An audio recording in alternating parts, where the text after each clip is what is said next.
Əgər üzrü olmasa, onda İslamdan çıxır. Çünki xavaricdən azmağın səbəbi biri budur.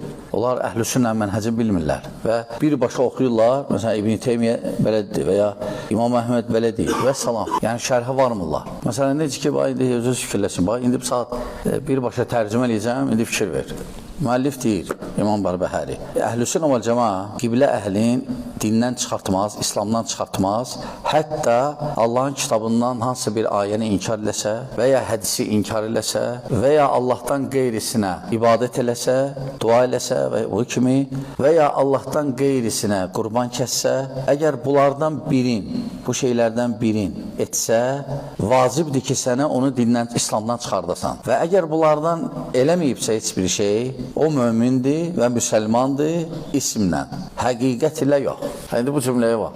Bunu oxuyan xavaric ola bilər. Ona görə mütləq nədir? Əhlüsünnənin əqidəsini bilməyə, hətta İmam Bərbəhərinin və şərhə ehtiyac var. Və Şeyx Fozan, Hafizullah, indi bəzi yerlərə toxunacaq biz. Şeyx buyurur ki, əgər bir insan İslamını çıxardan bir məsələ etməyibsə, İslamdan çıxardılmır. Əgər etsə və üzrü olmasa, Şeyx Fozan deyir, Şeyx Fozan cahili üzr görür. Əgər üzrü olmasa, onda İslamdan çıxır.